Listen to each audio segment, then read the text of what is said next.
Hey everybody, welcome back to Hunting Matters, brought to you by the Houston Safari Club Foundation. I'm your host, Joe Bitar. Joining us today is a buddy of mine, Kyle Clark. Kyle is the committee chairperson for our Young Professionals group at Houston Safari Club Foundation, also known as the Stag Dove Society. And he's I'm not going to give you the whole rundown on Kyle. You can catch all that stuff in the liner notes, but Kyle's a former Texas Tech football player, and he's still involved in the world of college football. We'll talk about that a little bit. So, Kyle, thanks so much for joining us today. Yeah, thank you for having me. Appreciate it. And it's good to have a guest in studio. Yeah. Typically, we have a lot of people call in, so it's good to be face-to-face with somebody. Let's talk a little bit about your journey and your passion for the outdoors. Let's start with your background. Tell us a little bit about your journey from playing football at Texas Tech to becoming an avid bow hunter and a conservation advocate. Yeah, so I actually didn't really grow up hunting too much. Yeah. Bird hunting and stuff like that, deer hunting, that kind of thing. My dad was into it, but not. He was in the Navy and then traveled a lot. So my grandpa was the main one that kind of got us outdoors and just fired up for it. But between fall sports and everything else, it just wasn't really a thing. So I always like dove hunted, and my dad's a big firearm enthusiast. So we did more like flintlock percussion, like learning the Civil War battle type firearm and the history of like America through firearms, which is awesome. Yeah. But not a lot less, chasing 8 points and that kind of thing. So I was fascinated by it and did a lot of camping, but not so much just hunting. So went to Tech and met my wife, who was actually more of an avid hunter with her family. So she had more trips and animals killed than I ever thought possible. Yeah. So when we got married, I say it's on me, but she was looking like Sandals resorts and what you can afford when you're young. And right. And I said, well, for the same price, we can go hunt something. And she was like, that seems crazy. And I was like, the mount would be forever, and those pictures and a sunburn goes away quick. So we went hunting on our honeymoon, and ever since it's just been kind of our thing and what we like to do together, and just became a passion that I just hope to hand down to my daughter someday. So that's awesome. I had a buddy of mine who ran an outdoor radio show way before your time at Tech. He went to Tech as well, Razor Dobbs. Oh yeah, Razor. Yeah. Razor and I are good friends, and he got there at Tech, and Tech is kind of in the middle of nowhere. I mean, it's grown a lot out there in the past several years, but he used to tell me, he said one of the things is, he goes, I kind of found my people. He grew up in the hill country, and he said on the weekends, most of the guys he hung out with were going out and hunting. They weren't going to the bars and stuff like that. Of course, right. You were a college football player, so you had your plate full. But did you do any hunting with buddies? Yeah, so we did mostly hog hunting, and then got into duck hunting because I were out there on the flyways, and doves are just, it's like Argentina. You can limit out there with the white wing really, really quickly. Yeah. So you can go out on an afternoon, on Sunday afternoon, even during the season, and shoot 15 dove and be awesome. Yeah. But it's always great to shoot dove, then go back and make the poppers and watch NFL Sunday or something like that. So we did mostly that, but yeah, just hog hunting and sitting on tarps and waiting by a feeder in the middle of the night, before all the cool technology and thermals and all the other nonsense that goes on now. So yeah. But yeah, same. There's always, you always see the frat guys taking off with like their side-by-sides or, whatever on the weekends, and you're just like going to a hotel for whatever game's going on basically in the fall. Yeah. Yeah. That's very cool. You mentioned that you guys were on your honeymoon and you went to Africa? We went to Squaw Mountain. Okay, you went to Squaw Mountain. No free shout-outs. Got it.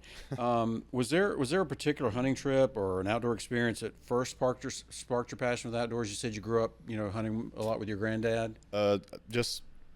His passion always and his stories just growing up. So he was a bow hunter, and he did public land California stuff, and it just always like sparked my interest. By the time he was hunting and I was his age, and he was more a rifle hunter. Yeah. But I still have his bow from like 1968 or whatever, from like a bear archery, like ridiculous bow on my wall that like just can never get rid of ever. Sure.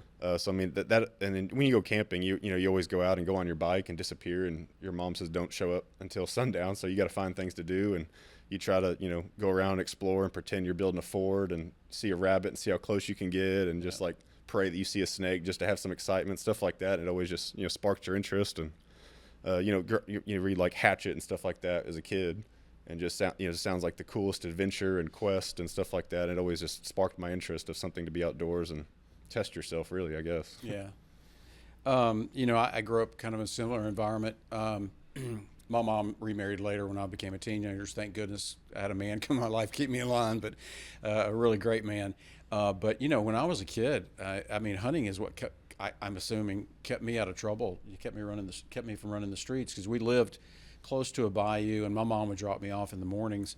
And then later my stepdad would drop me off in the mornings with a lunch and water and stuff like that. And I said, okay, I'll see you guys tonight. And before I had my driver's license, and they'd pick me up, and I would just walk these natural gas pipelines in Louisiana and shoot rabbits and squirrels and occasionally ducks if I, got close enough to one on the bank and stuff like that. So I can definitely relate with that. I mean, I think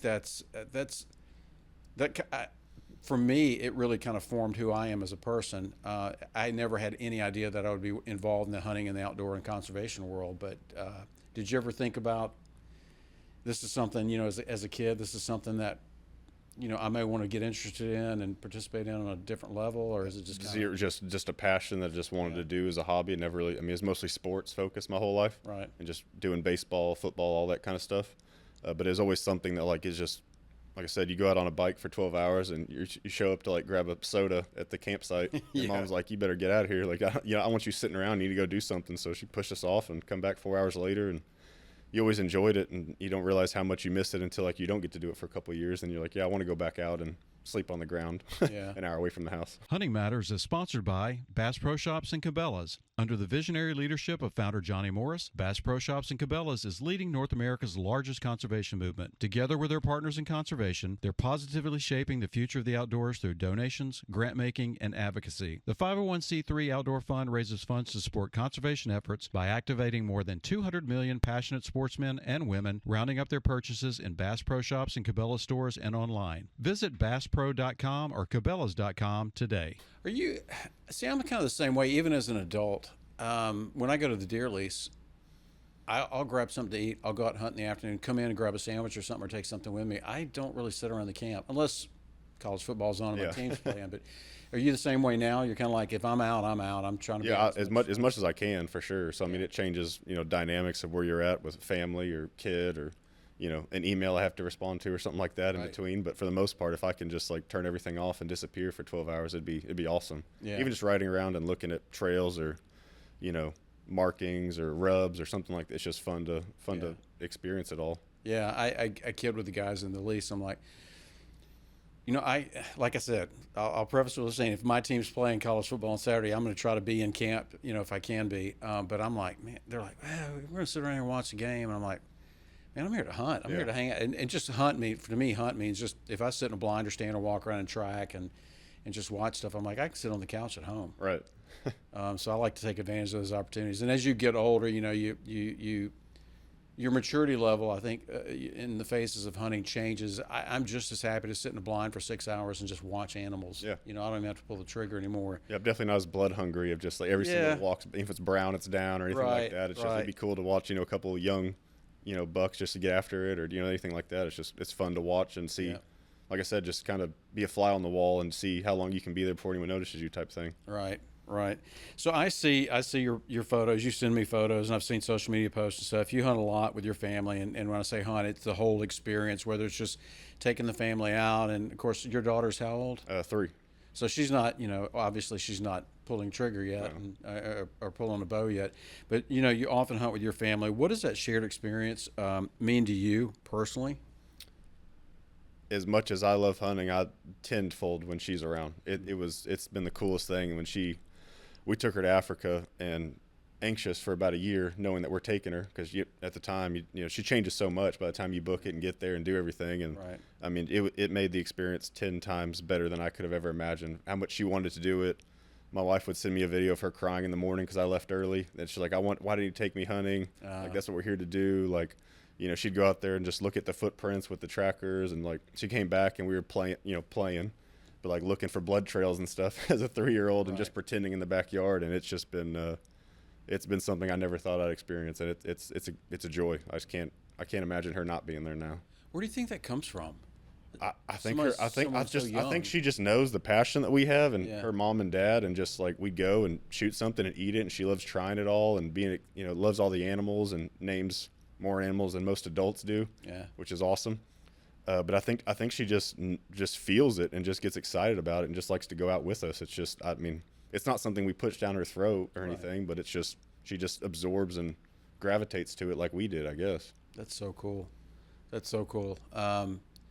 Yeah, you don't see that a lot, especially someone that young. It's just it's like it's in her blood, right? No, it's just. I could have never dreamed of a better situation. Right. For me, it's just I'm so excited every time we get to talk about anything. She just wants to be a part of it or act it out or Now we go around with Nerf guns and shoot taxidermy in our house and pretend to hunt them and all the stuff. So, Man, you're gonna have a run for your money keeping up with the taxidermy bill. I have a feeling when she gets older. I think that's cool that, you know, whether it's hunting or whatever, it's so cool to see young families like you guys are that have a common bond and a love for something. Mm-hmm. And I think that's a closeness and a shared relationship within families that unfortunately, you know, you don't see a lot of today. And even my wife's talked about it because she'll go hunting with her dad and, you know, fishing and all that stuff. It's something you can do the rest of your life with your family. It's not just like we're in this season of, you know, select volleyball. When volleyball ends, you know, what do y'all have in what do you have in common? Right. I mean, this is just a lifelong thing that you can do together that just, you know, you both enjoy and want to do and have shared experiences, or they go on a trip, you go on a trip. It's just something that I just think for the rest of our lives, it's not something you can really grow out of. Yeah. I mean, we can do it forever. Yeah, and all year long. Right. You know, you can always hunt something somewhere. Yeah. All absolutely. year long. So your wife, you said your wife's was more into hunting than you were. You know. Yeah. You just did it more. She just had the opportunities. Competition there. In the, it played college ball, so you've got a competitive spirit. Yeah, it definitely turned into it for sure. So I mean, there's times where, you know, we win, like to Argentina to do red stag, and she shot this just great one the first time, and it's like, well, we got 4 days to beat this. That's all we got to do. Right. You know, she's still shooting one bigger. She always typically does for the most part. So that's her favorite thing is trying to outdo me in any single possible scenario. Yeah. And she's usually pretty good at it. Does she bow hunt? She has. She's not that first swack that, you know, you hear and just like it didn't really get her like it does me. She could indifferent. She likes to do it. She likes to go do like tack and 3D archery and everything with me. And she's a great shot. I mean, she can stay, you know, 30 yards no problem. But it's just for me. She's not the same as for me. Like she has no problem picking up a gun and shooting something at 300 yards and being happy. She's an equal opportunity hunter. Absolutely, yeah. Capital Farm Credit understands that there's something about the outdoors that pulls you in. Could be the fresh air, the colors, the smells, the animals, the freedom. It's all just a part of who you are. And with our recreational land loans, you can purchase land for whatever outdoor pursuit you please. That way, the outdoors won't just be in your soul, it'll also be in your name. To learn more, visit capitalfarmcredit.com. Together, we're better. Yeah, I think that's something that's really unique about bow hunters. It's either you're into it or you're not. It's like, you know, there's certain game animals I don't care to hunt. It doesn't really drive me. And when I picked up a bow later in life, I was like, oh, this is what was missing. Yeah. You know, I'd done the gun hunting to some extent with a rifle and shotgunning a lot, you know, and that sort of thing. But the first time I picked up a bow and started shooting it, and the first animal I took, something clicked. Yeah. You know, something different. I was like, oh, and to be, you know, you don't always have to be, but to be 20 yards away from an animal and take a shot, there's a lot more that goes into it. Tell me about your first bow hunt. So it all kind of, the genesis of it basically started was 2017 to this day is like the pinnacle of my hunting career. Okay. Like I got a landowner tag from a buddy in New Mexico. So we did pronghorn. I was on a deer lease out in West Texas. So I had a deer lease. We went to Africa that year. Shot first time we ever did any national hunting, anything. Went to Africa, kudu, all the plains game. Yep. And then I also had a mule deer tag that I got a monster mule deer up in Chama. So, I mean, I did all the things in 1 year, and it was like unbelievable. I just couldn't believe it. And then started talking about bow hunting and podcast and wanted to do something different, basically more of a challenge, essentially. Yeah. Just never really been exposed to it or taught. So I got a bow in 2017. And then for the 2018 season, that same deer lease out in Ozona, I shot my first doe right at 20 yards, and I was shaking more than anything I did in 2017 for mule deer, kudu, and that doe schwack and hands shaking for an hour after, and I just like this is it. Like I was so much closer. It was so much harder, so much more preparation. Just going into it, having to shoot before, it just immediately just grabbed me. I was like, this is all I want to do. I love it. It doesn't matter how big it is. I just want to try if I can. Right. You know, I find even now when I'm bow hunting, I can feel and hear my heart pounding in my head. In fact, I was on a hunt one time, and I was with a buddy, and we were bow hunting. I was bow hunting. He was just hanging out and filming and stuff, and just looking, taking pictures. And after I made the shot, he said, "Are you okay?" I'm like, I said, "Yeah, I'm okay." He goes, well, I said, "Why?" He goes, "I could hear your heart beating." And I'm like, "Yeah, I don't know what it is. It's just, I love to rifle hunt. Yeah. Don't get me wrong, but it's something about having to be stealth, having to prepare, having to be close to the animal, really watching them and looking at them and studying. And I think for me, it's a sense of awareness of everything that's happening. Yeah, now I've gotten to the point where drawing the bow and letting off and doing all those Right. things you have to do when you're bow hunting have become a reflex. But it sounds corny, sounds weird. I'm more in tune with the entire experience of the hunt as a bow hunter when I'm bow hunting. Absolutely. What do you think about No, that? you have to be. It's just that I tell people all the time, because we don't come from a big hunting family. I mean, Yeah. people always ask us what we're doing or all the trips and all the stuff. And the best way I can explain it is the animals that we're doing and getting close to, they have a better sense of smell, hearing, eyesight, everything. And you're beating them at their own game and having to make the best shot on your own preparation. So just being able to do something they're better than you at and make the shot at the same time is just something you feel connected that I can't explain. Yeah. The best way to like talk to like golfers, basically, my father-in-law, is like whenever you get on a tee box and you think about it and you're looking at the ball, you look at the hole, you're getting lined up, you get your arm, you think about your arm straight, you don't bend your elbows, all the stuff like that. You're doing that for a bow, but there's a live animal and it's not a hole that's moving. So all the things in your head to release and control your breathing, you're doing that, but there's an animal moving that you're trying to take its life rather than like a par 3 with your buddies on a Saturday. And it's just all those things go into your head and the preparation and all the shots in the backyard. And, that they can smell, they should be able to smell you. They should be able to hear you, and you beat them. Yeah. If you can get the shot. And it's just, you feel so much closer than anything I've ever experienced. Yeah. For people that are watching or listening to the podcast, do you have any advice for somebody who's going, maybe I should try that? As far as how old were you when you started bow hunting? 26. Okay. Late, yeah. So late. And I was almost 40 when I started. What advice would you have if somebody were to come to you and say, "Hey, Kyle, I'm thinking about getting into bow hunting. How do I start?" I'd just say go to your local archery shop and just go in with that expectation. And most of the time they'll get you, fitted and get your draw length and everything situated, what you want to do. You don't need to go buy some $18,000 bow and all the sights and all the Garmins, but just get you something you're comfortable with, shoot in the backyard. And, if you can find a good doe hunt or hog hunt or something like that and try to experience it, you don't have to just start with a giant stag in New Zealand or something crazy. But I mean, just go into an archery shop and they're willing to help you. They want to help you. They want more archers, bow hunters, everything. And I mean, it's also like just shooting archery in general is relaxing. Yeah. Like I said, there's so many things in your head you have to do. You're not thinking about the 9 emails or 3 missed calls or anything else. You're trying not to like finger punch that release, Yeah. So Hunting Matters is presented by Copandero Indoor Archery Pistol and Rifle Range, your premier indoor archery pistol and rifle shooting destination. Located in Oak Ridge North, right next to the Woodlands, Copandero offers 2 25-yard pistol ranges, a 100-yard rifle range, and a 25-yard archery range. Whether you're honing your skills or just starting, Copandero has everything you need, including rentals, classes, a retail store, an in-house cafe, and a VIP lounge. Join Copandero today for an unmatched shooting experience. To learn more, go to copandero.com.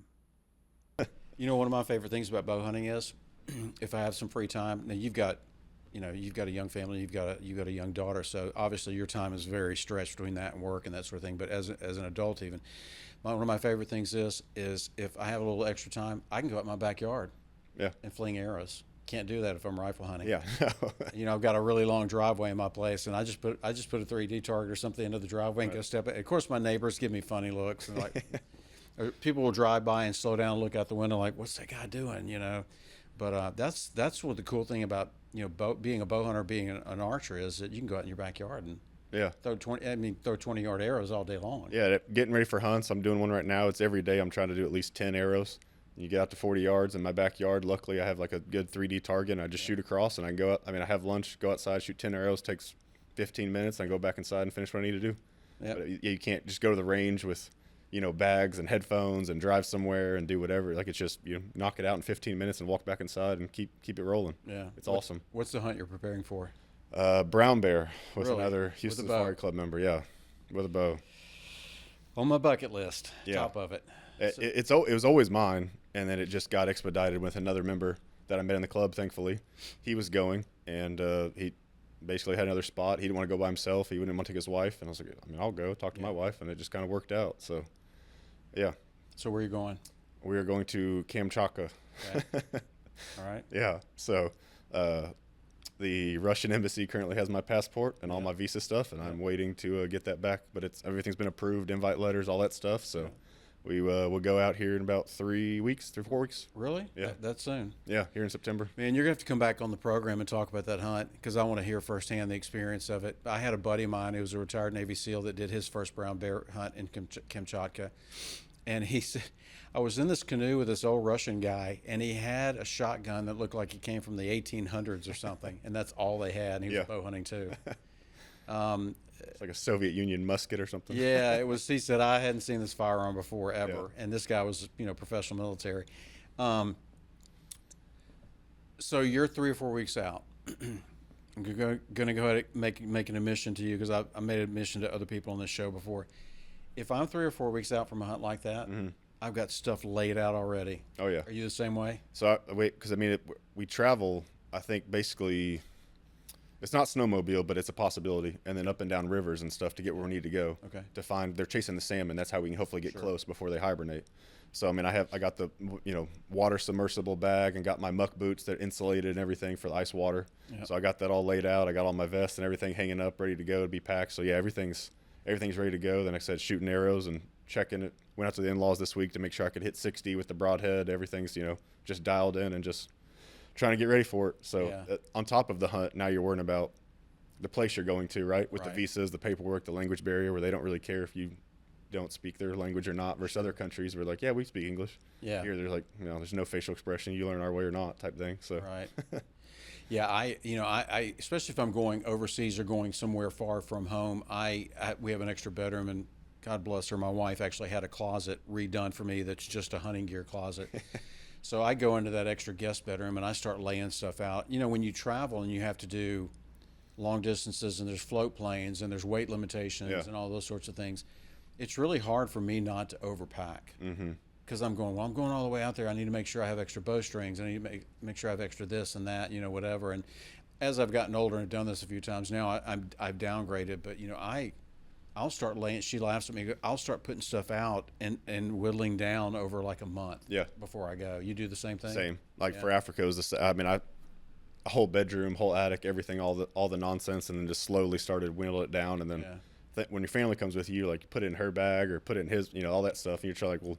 If my daughter's bringing 6 stuffed animals, then I'm probably not bringing as much stuff in my bag. So we'll make it work. Yeah. So it's kind of helped. That's true. So you don't want to carry obviously I'm the pack mule if we go anywhere, so I don't want to carry 9 suitcases. So as much as I possibly can to get the weight limit and keep it as small as possible. Yeah, I didn't think about that when you're traveling with the whole family. That's a whole nother element. So luckily James is going with us. So between me and him and archer, arrows and everything we need, I think we'll be able to figure it all out. But then you start worrying about. They're gonna question me if I bring a knife over there or something like that, and all the nonsense that goes on in that country too. So you want to make sure you do everything by their standards and don't do anything that we think's fine over there is not fine. So you gotta go through all their process as well. Yeah, you bring that up. It's a great point. The thing that I would tell people that are watching or listening, always check where you're going, what the rules and regulations are. Because I have friends that have gone to Canada to bow hunt, and they're like, so I can take my bow, I can't take a pistol? No. And you're typically, if you're bear hunting in Canada, they drop you off at the stand midday, afternoon, you hunt till 10 or 11 at night, and then pick you up in the dark. Right. And I'll never forget my first black bear hunt up in Canada.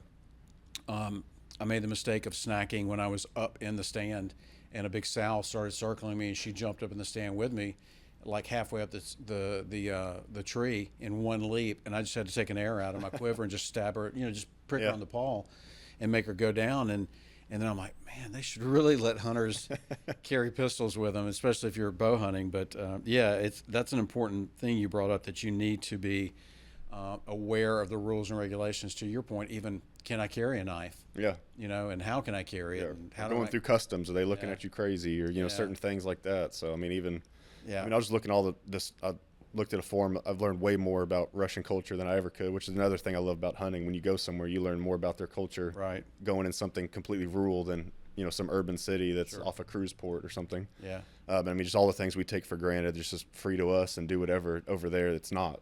Yeah. It's not the same. Yeah. It's illegal over there, certain things. Right. So it's just. Hunting Matters is presented by DEA Ranch. Are you looking for the ultimate South Texas hunting experience? Then look no further than DEA Ranch. DEA Ranch offers some of the best whitetail and exotic game hunts in South Texas year-round. Whether you're looking to fill your freezer or put that next hunting memory on the wall, their professional guides are focused on ensuring each client has a memorable and exciting hunting experience.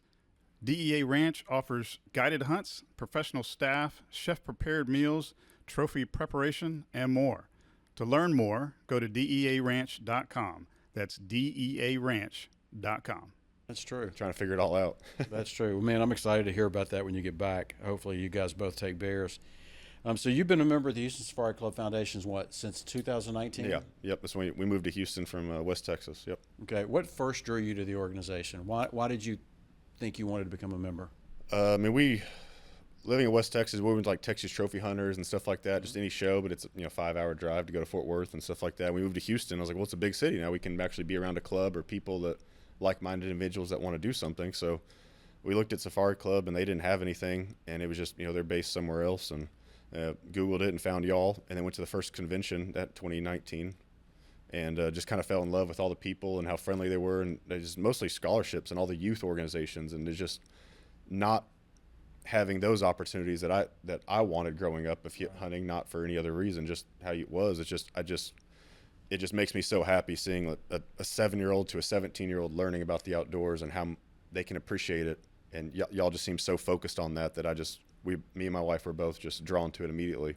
Just like, these are the people we want to be around. So Yeah, that is the cool thing about my job and being affiliated with the organization. I'm a life member. My wife and I became life members when I first started working at Houston Safari Club 11 years ago now. And what drew me to it was the fact that they're giving back. Everybody says we give back, we give. I mean, our tagline is we hunt, we give. But the organization is unique in the fact that they do provide scholarships to students that are majoring in conservation-related majors, and they do take kids hunting and fishing, and we do. We're expanding our youth education program over the next year to even go into classrooms and that sort of thing. And so, I go home at night. It's like any job, It's like any job.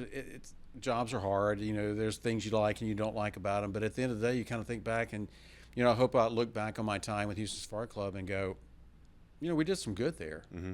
And I'm sure, like you said, that's kind of what drew you guys. Like, hey, these guys are doing some pretty cool stuff. Even getting more involved and being part of like the youth program on that Friday where they bring in all those high school kids, and just seeing all the kids just unaware of how conservation works, or how there's an industry, or you can actually make a career, for game warden to taxidermist to Holly Hearn and the cooking and all the wild game stuff, and just not only having them understand but also creating a passion about it, or just even those guys are on the fence or think trophy hunting or doing whatever, and they just understanding why people are doing things the way they do.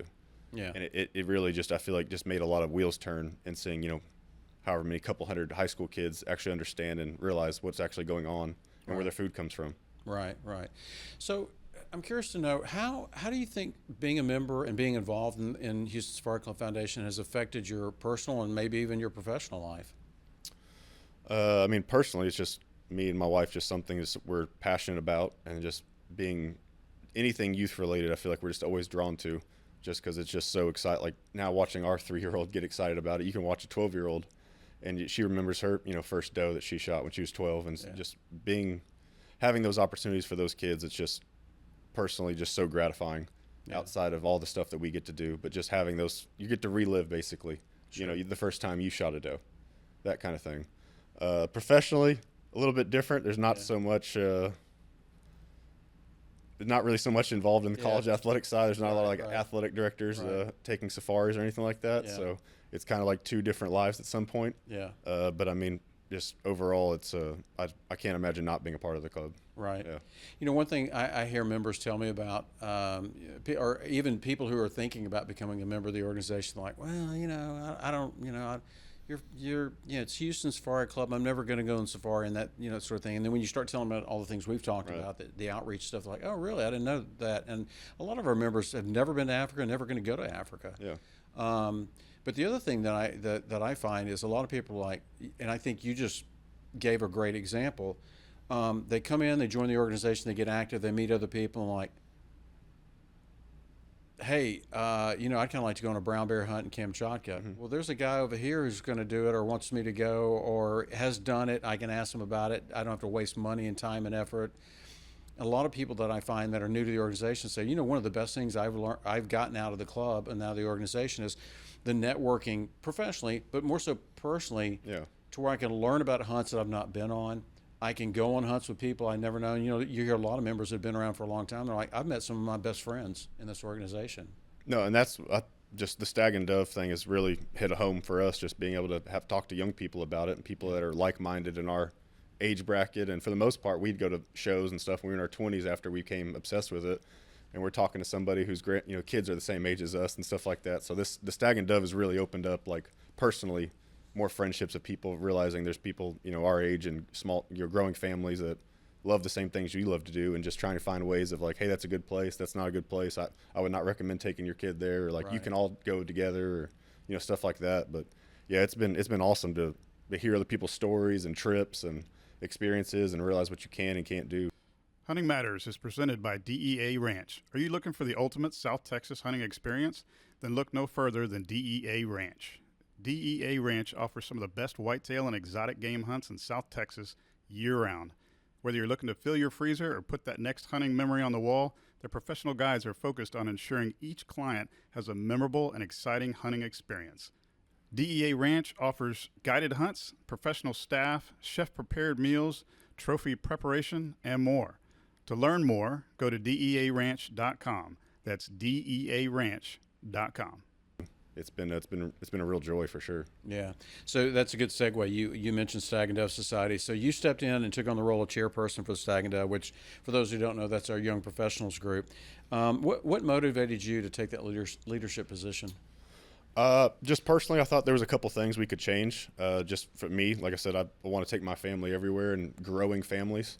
And we had a lot of happy hours, which is awesome, and it's always great to catch up and see people. But after a while, I just I want people to meet my family, my kids, and I want my kids involved. I don't want to take them to a happy hour. I want them to, go on a dove hunt or talk about some type of cleanup or something we're doing conservation wise, or meeting other kids who, they're into it too, and just getting, the right people around the right kids and families and growing. So, people being in your 30s, I feel like there's a lot more people in my stage of life where they also can't go to happy hour on a Thursday because they got 3 kids at home and a wife and everything else. Like, hey, I'm going to go drink beer and talk about the deer lease that I'm going to go to in 2 months. So just trying to get more of like the family's atmosphere involved and just the kids, and have, our kids meet their kids, and, now we can maybe all go on a hunt together, all get on a deer lease and have another generation involved. Right. And do stuff like that. And just another like-minded, hey, you went fishing in Alaska, or like, how was that? Like, just thought it was a different way you can do things and get more people involved, or go bow fishing. Right. And just, get more people will remember that than any drink, I think, personally. Right. Yeah. You and I first talked about you coming on and taking the leadership of Stag and Dove. One of the things I like were your ideas of family-friendly events, and even you guys have even hosted people at your house. You've gone and done non-hunting stuff like going to the racetrack. For I think the Corgi races that day, that time. And I think that's cool because, like you said, not everybody has time or wants to go to a happy hour all the time.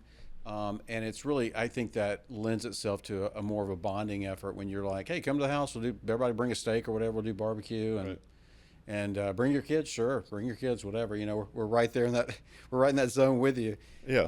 What do you think that, not so much your vision, but what do you think the importance of a young professionals group related to, the love of hunting? What do you think the importance of that is? I think just keeping them involved and not have them, get into this stage of life of raising kids, and you can't get away. You can't be in the outdoors. You can't even think about it because you have to worry about your kids. And like, I can't go here for 4 hours because I got a 6-year-old at home that needs a t-ball game or something. Like, well, we all have that. We all have work. We all have kids. I don't want that to detract us from our true hobbies. And if there's a group of people all in that same stage that still have the same passion, it keeps you together, and it keeps the club, active, and realize it's not just something you can do when you're 50. And you're on, like, you already hit your pinnacle of your career, and your kids are moved out or empty nesters, and it's just something you don't have to stop. And even you're not going to every single thing, but at least you're talking to people and realizing, oh, I can bring my kids here. Like, your kids are always welcome here. You can do this with your kids. You can just always be involved and not just disappear for 10 years or that kind of thing. And I think that's the biggest thing too. I don't want someone to, especially when me and my wife waited to have kids, but when we were waiting, it's like, well, that's not going to stop us from our hobby. It's just, obviously we're not going to take her to Kamchatka and certain things like that. But like, that doesn't mean we can't just still go to shows and have her look at the taxidermy and, pet all the stuff and do all, you don't have to go to even hunts, but just staying involved and talking to other people. I feel like it's a real bonding, it's just something that keeps you motivated and keeps you want to be around, because they're just people that they're not pushing you away because they see kids. Yeah. Do you think that, again, this is outside looking into that age group, that 20 to 39-year-old age group. Do you think that the pace of life has increased so much that it's hard for people to have? Personally, I feel, I thought I'd get older, I kind of slow down a little bit, but I feel personally that the pace of life is quickened over the past several years. Do you think it's hard for people to go, okay, I need to take time for myself, I need to go and enjoy things and have ancillary things outside of my work, to kind of balance life? There are oftentimes, I'm sure you feel the same way. Sometimes you feel like you're living to work instead of working to live. Right. No, I am even just like, afraid to take off work at this point to do certain things. I mean, I'm having anxiety about going in September. Yeah. It's not the best time for me to go, but it's like, if you don't go now, when are you going to go? And it's just something, if something happens to me at some point, it's something I can always look back on, that I did go and did make that trip and did make it happen. Yeah. But I mean, it keeps me up at night. Yeah. Thinking about where I'm going to go or not be available or being, away from my family or something like that. I think a lot of people have that issues, and a lot of people don't, do something for themselves, and especially if it is just connecting and going on a dove hunt in the afternoon. Right. I think a lot of people, just have too much going on. Nobody wants to imagine an emergency on a hunting trip, but when the unexpected happens, you want the team of medical and security experts at Global Rescue to be there for you. Global Rescue Operations Centers are staffed by experienced personnel, and you'll always speak to an expert on the first call. Global Rescue provides unparalleled capabilities to transport members to the hospital of their choice, not just the closest. So trade what-ifs for peace of mind with convenient travel services designed for the unexpected. Learn more at globalrescue.com/hunting matters. Yeah, you got to step back sometimes and kind of go, okay, sometimes you need you time, if you will, for you and your family as well. I think that one of the things I've been very encouraged to see is, and we always appreciate what you guys, especially the younger group, is doing in the organization, because like you said, it's the future of Houston Safari Club. I mean, we're all going to be gone one day, and you guys, it's going to be y'all's to run and continue the mission. But I am very encouraged that there's young families like yours that are actively involved, and that you're recruiting other people in your age group to come in and get involved to help seed the future of the organization. And I'm also very encouraged by the fact that we're seeing more women in leadership roles in this organization, more women in the organization. I think we've gone from like 12% of our membership up to 16% of our membership is women now. And seeing young new faces all the time. I mean, we've got several, over the past couple of years, had several women serving the board of directors, several women that are, committee leaders and that sort of thing. And just to see you and your wife and your daughter walk around the floor at convention does my heart good. I love it. That's what I want more people to understand. You can still come to that, and your kids are going to love it. Yeah. They're going to want to pet the fake deer, and it's not just a non-family friendly, 85 and up group that's just no kids, don't touch anything, don't break anything. Yeah. It's very welcoming. It's more, they want that youth to grow. They want them to understand it. They want them to understand the animals. They want to be a part of it. And the more we can encourage, I think, my age group to understand that and grow when they're in their 60s. They've been a part of the club for 30 years. Yep. And I mean, my family don't have legacies, or my dad wasn't in it, or my granddad wasn't in it. And a lot of people are, but like, this is a way to get you involved, and you don't have to wait till you're 55 to have, a free second to join something that you want. I mean, you can take your family with you. Yeah. Whether they want to. I mean, there's something for everybody. Sure. Especially at the convention. There's too much stuff. Right. I mean, I promise you'll find something. And if you don't, your wife will or kid will, I promise you. Well, you're building that legacy, though. Yeah. I mean, you're building that legacy for yourself and your family. Right. It's really cool to watch and see. And I've got a kid. My middle son. Our middle son is in the U.S. Navy, and he's like, I want to try to get some leave and come home and bring their daughter, who's now almost five, my granddaughter, Charlotte and I's granddaughter, had to come and like, can we take her out and just sit in the blind at the lease? I'm like, come on, let's go. He's in San Diego, so they don't do a lot of hunting in San Diego, but he grew up hunting quite a bit, Right. and so I'm looking forward to being skipping that generation and going down to my granddaughter's generation. So a lot of young professionals are looking for meaningful connections. How do you think that congregating and getting together with Stag and Dove, how do you think that mentors, people, young professionals, as far as networking and building meaningful relationships? I mean, networking wise, career wise, I'm on the outlier, but for the most part, like even my wife, like she was able to help the guy James Lofton with his business for what she does work for Oxy as an engineer. Okay. He had some technology that's way above my head that I can't pronounce that he started talking about, H2S gas and stuff. I was like, well, I think my wife does that. Yeah. That's what she gets paid to do, is give her the carbon footprint. I mean, he met with her like a week later and had lunch, and she pointed him in the right direction. It was just like an instant, whatever. But I mean, I know like Kyle Fritz doing like financial services and talking to older members and figuring out stuff like that. And I know now Adam Montgomery's involved, and now his company is being able to help us and do things at like the corporate level. But I mean, he's other members and other business owners. I mean, it's helping him professionally. Right. So I mean, I've seen so many different connections and ways that it's all intertwined. Just being able to sit back in a relaxed environment and talk, and just realize, oh yeah, I do that. Yeah. I can help you over here. Yeah. I didn't know you did that. Yeah, it's pretty cool to watch. 100%. You're like, I'm, people that are put together through this organization that had no idea, for lack of a better term, had no idea of the synergies, both personally and professionally. Yeah, I didn't know you're a decision maker for a car dealership, or Right. what did this over here, or Right. insurance over here. You could help me here. I mean, it's just sitting back and watching it. I've seen it countless times. Yeah. There's not a lot of athletic directors or head football coaches Right. or anything for Right. me personally. Yeah. Running around. But I mean, I've witnessed it just, I don't know, more times than I can count. You need to get more of those people in, get them involved at the collegiate level, man. Yeah.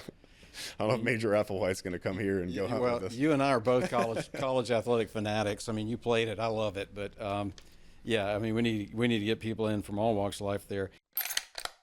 In the heart of nature, give your deer the nutrition they deserve with Record Rack Deer Feeds. The premium feeds support antler growth and overall herd health. Whether you're a wildlife enthusiast or a dedicated hunter, Record Rack Deer Feeds provide essential nutrients for a thriving herd. Choose Record Rack Deer Feeds for optimal deer nutrition. Visit recordrack.com to learn more. So you and your wife volunteer. Obviously, you guys are very giving with your time for the Young Professionals Group, but also are stepping into a role with our youth education program. You met Taylor, who we've just brought on to expand our youth education program. We do take kids hunting and fishing every year, but we want to extend that education into the classroom and do some other things beyond what we've done in the past. Obviously, you have a daughter, so it's important for you. But what else is it that's important to you and your wife about getting involved in these youth programs? I mean, it's also just understanding how, on our side, how I guess lucky our daughter is for the opportunities she does get, and get to meet other kids who don't get those opportunities, who aren't around it, who haven't had, zebra at a campfire when they were 3 in Africa and tasting stuff and realizing how great it is and how much they enjoy it, and just having those kids give the opportunities and understand, not everyone has been as lucky as you are growing up, Right. And I think from our side, it's good for my daughter to realize that, there's other people who don't understand, and that she can hopefully teach one day when she's 14 or 15, go on these hunts and help other kids. Yeah. And she can be a wealth of knowledge. But I mean, getting those kids involved, whether they like it or not, they're indifferent, but at least they understand it and they know what goes into it. And they know, like, whenever you skin a deer, you're going to be able to eat that and that goes there. That's the hamburger, that's your breakfast casserole. Like, there's so many different things you can do with it. And that's why we do certain things to keep the population down and the carrying capacity and all the stuff like that. Yeah. I think it's so beneficial to get kids grow up. They have opinions. They get online. Yeah. And then those are the people who also don't want to make mad, but also like you don't want them, they don't have to be for us. They don't have to just go on safaris and hunt every year, but they also understand, oh yeah, I hunted when I was like 14. It was pretty cool.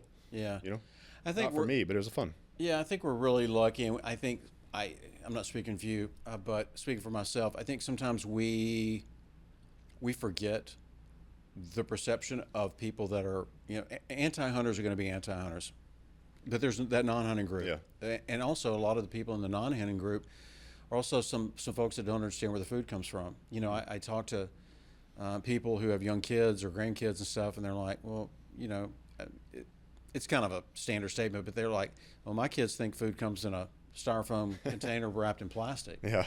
And it's so foreign to me to not sometimes think about the food comes from the animals, which comes from the earth, and then being able to harvest and take those animals and process them and have them part of your daily diet. Yeah. You know, it's I don't know. I guess when you live, eat, and breathe it. Like I said, they just don't, you know, most people just don't actually even think about it or have the conversation. Yeah. I mean, even this leather couch we're sitting on, Yeah. you know, I mean, my daughter, when we say we have steak, she's from an animal. Yeah. Yeah. You know, what animal?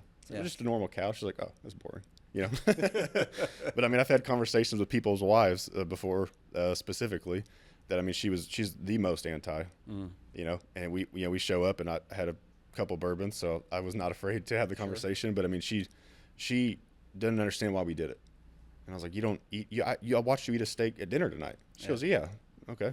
She's like, and the leather seats in your car, like all that's animal. She goes, well, I didn't know you actually did anything with it. Right. You thought I just went around and shot stuff and left it in the field? Well, yeah. Yeah. That's what I made boots out of the leather ostrich I shot. Right. Like, I mean, everything. Right. But I mean, she had no idea. She goes, I didn't realize you ate it. Yeah. She's 30. How do we change that perception? But yeah, I mean, she's 30. Yeah. But you know, it's just like that. But they've never had a conversation. It's never been brought up. It's never been exposed, and it's not her fault. Yeah. But you go online and you go down a rabbit hole. You can get confirmation bias on anything. Sure. You know, either way you look at it, you can make your point happy. Yeah. So I mean, that just blew my mind a couple of years ago. That like a 30-year-old woman just thought I was going around shooting stuff, leaving it and abandoning it, and just like taking a picture. And it's like, no, I'd eat it for my family. I made belts out of it. You know, my wife has an Axis bag. Like, I mean, Yeah. we use a lot of it. You know, Right. it's not just some crazy arcade game. Right. I think, you know, that's been an issue for as long as I've been alive, is the perception that, you know, some people use the term trophy hunting, some don't, some like to use it, some don't. But I think that in some cases, people, let me use this example. You get busy, you're reading your news feed on your phone. You may look at the headline and maybe the first paragraph, go, okay, I got it. Yeah. I think that happens with people who are reading about hunting or viewing hunting stuff online too. They just scratch the surface, and they don't understand, to your point, that a lot of hunters, most hunters, will go out there and they'll use almost every part of that animal. You know, I process everything I shoot. If I don't use it, guess what I'm doing? I'm giving it to the food pantry, because it's just my wife and I at home now. The kids are grown. Giving it to neighbors. Hey, here's some Italian sausage, and that's the best Italian sausage I've ever had. Well, it was made with deer meat. Yeah. You know, that sort of thing. Are you looking for a smarter way to manage your document imaging and print environment? Dex Imaging delivers industry-leading printers, copiers, and fully managed print services designed to cut cost, boost productivity, and simplify your workflow. Whether you're a small business or a Fortune 500 company, Dex provides personalized local service with the power of a national network, so you get fast, reliable support wherever you are. Dex gives back, proudly supporting organizations like Houston Safari Club Foundation by giving through profit sharing. Dex Imaging, smarter technology, exceptional service, proven results. Visit deximaging.com or email Adam Montgomery at adam.montgomery@deximaging.com. How do we're not going to solve it today, but how, in your point, do we do a better job of educating people on the positive aspects of hunting? And I think that's where it starts with the youth. Like, you know, they don't get to their 30 without actually understanding, you know, what goes on, whether they like it or not, but at least they understand why you do it, and they understand why a deer is being killed or a duck or something, because of, you know, everything that goes involved with it, of the conservation and how people use it and understand it. And I think it starts young, and then just have conversations with people. You don't have to be confrontational to start fighting the antis, but at least understanding this is what's going on. This is why I'm doing it. Like, it's not, I mean, you don't have to be for it, but like, at least you understand it, of what's going on. And obviously the anti stuff's always going to get more clicks than a hunter doing good or donating stuff to a school or anything like that. So, I mean, I get from our society as well what drives money and revenue and clicks, and it's just the other side being negative stuff sells more than hunters doing positive in the world. I'd say Squeaky wheel gets the grease. Yeah. So, but you start them young and they understand it, and you can get them, you know, in a classroom. You can take them hunting. You can show them stuff, and have conversations. They can grow up and think whatever they want, but at least they experienced it. Right. You know, they know firsthand. Yeah. You know. Yeah. You're right. You're absolutely right. Yeah, we got to do a better job of starting early to educate people and it's and portraying hunting in a positive fashion. So you're going to always have some people in any group, whatever, that people are like, oh, I saw this guy, and he's got blood all over him, and his pictures on Facebook and Yeah. that sort of thing. And that's always I think a deterrent to people who don't understand the It truth. only takes one, right, to Yeah. ruin everything. Yeah, that's true. That's really true.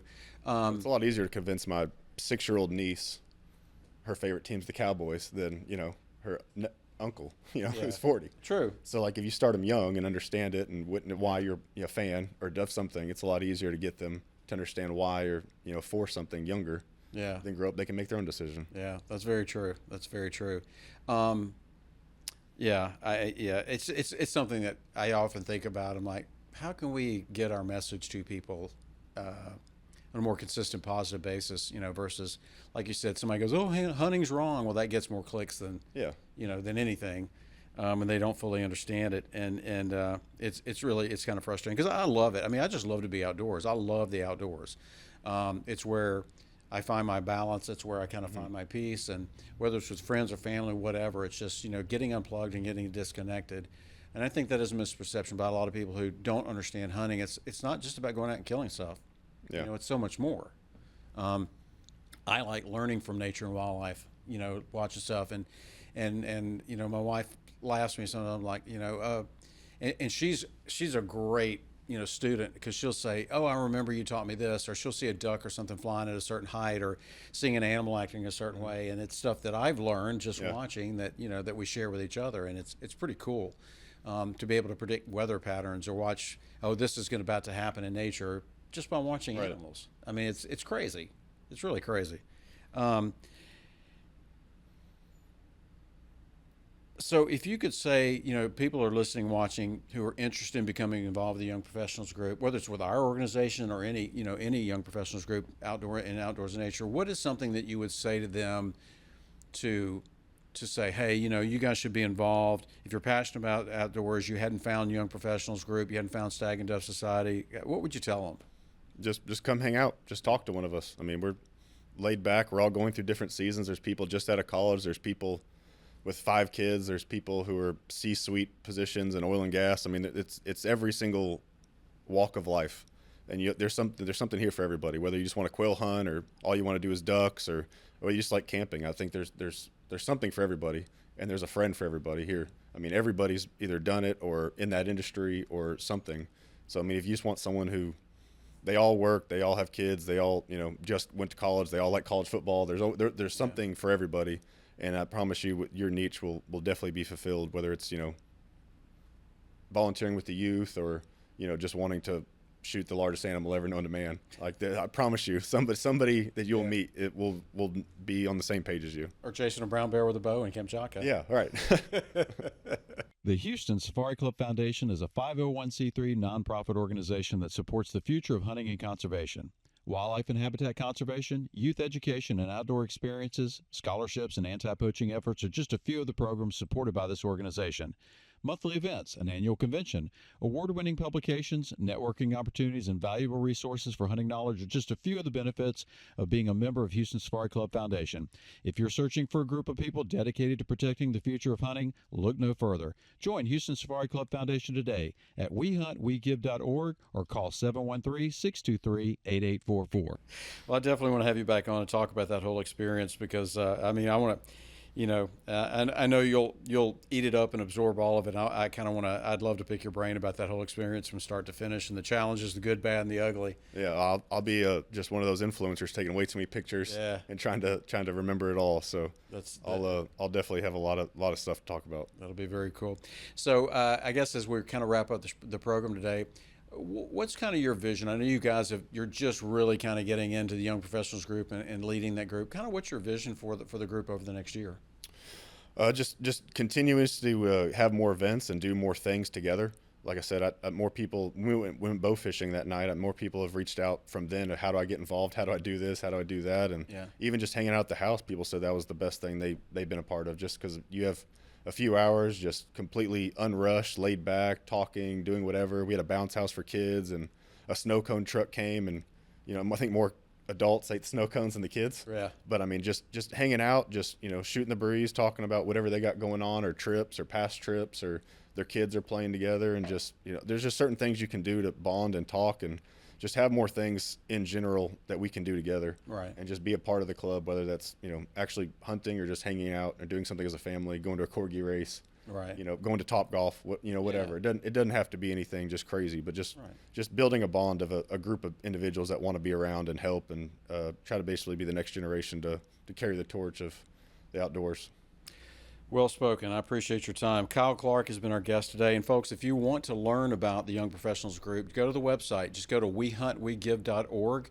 Click on the Young Professionals drop down. We'll put you in contact with Kyle. Send us an email and we'll connect you with him. I'm sure you welcome more and more people to get involved, because the bigger the better in this Right. case. We'll find a place for you, I promise. All right, folks. We'll see you next week on Hunting Matters, brought to you by the Houston Safari Club Foundation. Have a great week. Take care. Hunting Matters is a Houston Safari Club Foundation production.